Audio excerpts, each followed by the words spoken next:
ochre with a small percentage white, more, until I get almost pure white with a little bit of yellow ochre. Okay. Shall I lift this up? Can you see it? Yeah, you can see it. Very nice, yes. Okay. So that is called a string of color. So basically you could almost imagine 100% to 0% if you want to divide it up.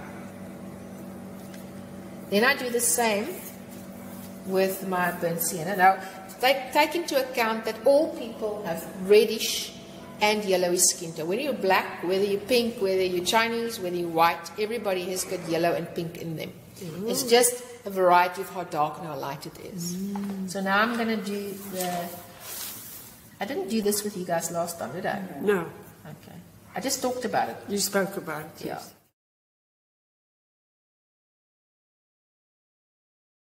This is my main mix. In between these, I've got a mixed mix. So look there. Now I've got warm going to cooler. I've got warm going to darker. Can you see that? And in between here, I can say I've got a yellow ochre that goes into a red. Can you see that? So now in between all of this, I've got midtones everywhere. Okay, so now I start adding that. It will show me where it's ready or where it's yellow. Can you see that is sort of very yellowy there? That's very ready there. Okay. And that's my dark. So essentially I'm working with very dark, really dark, and yellowy.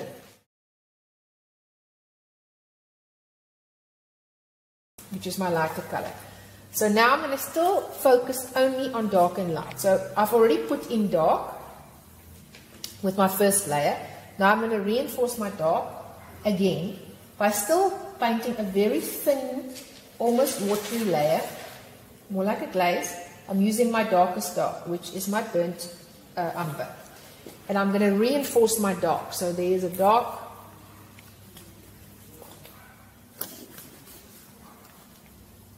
So this is my, now I'm adding a little bit more detail.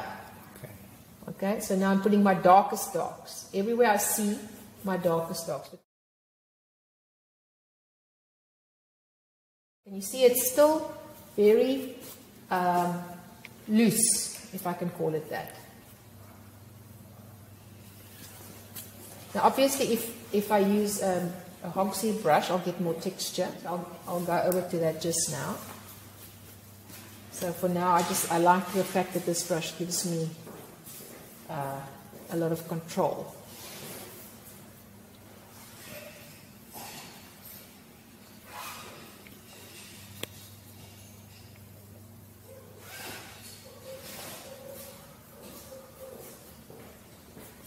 And I'm just working with basic shapes, can you see? I'm not really too fussed about it being 100% accurate.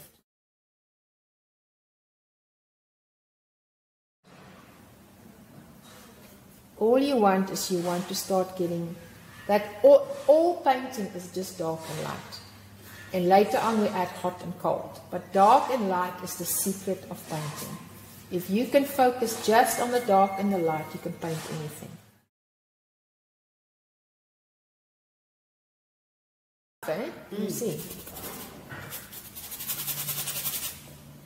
Sometimes I leave even this, like I'll finish a lot of the painting here and I'll leave this quite rough sometimes. In the completed picture. Yeah, because it gives it interest.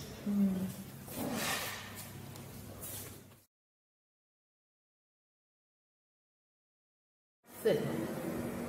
So now I'm really looking at the darkest areas of my painting, the darkest darks. Because even in the dark, you've got highlight, midtone, and base tone. So now I'm looking at the darkest dark of my painting. And I'm only adding the Payne's grey to the darkest dark. But your mixture is still quite... very watery. Very thin. Okay. Because the thing with painting is you always want to work fat over lean, meaning lean has to be first. If you go too thick too soon, the paint will crack later. So you have to stay thin. People are too hasty to go thick.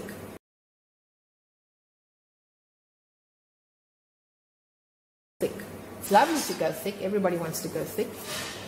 But then you run into problems. Because now how do you fix what you need to fix if you've done it wrong? So the thick should come at the point where you are reassured and you know that your painting is working.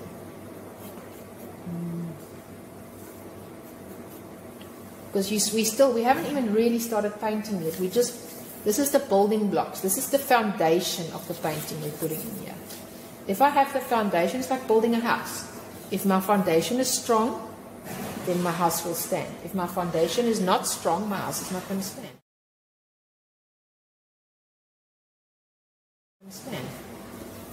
So it's the same principle.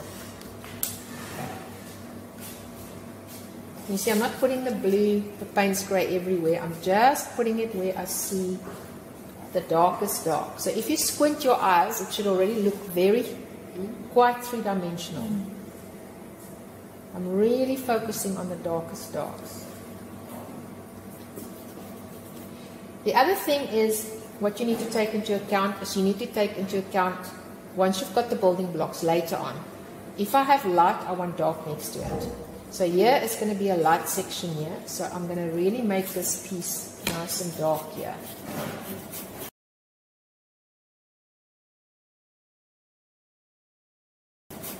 Because that's going to stand out.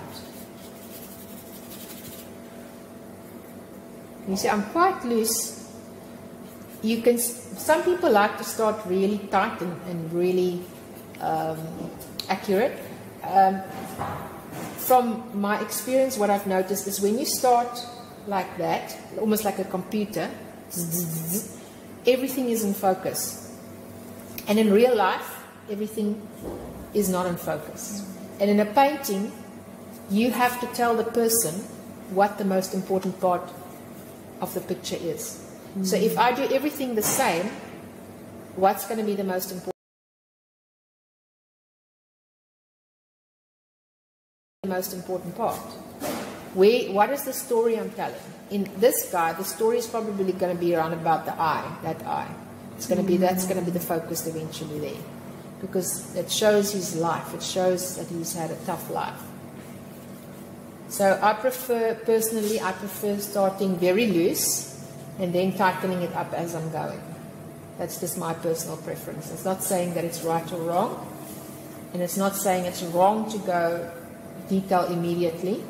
It's just, from my experience, it works better. It works for me. Becoming a little bit more, not so loose. It's still loose, can you see? But it is, I'm sort of really looking at where it is.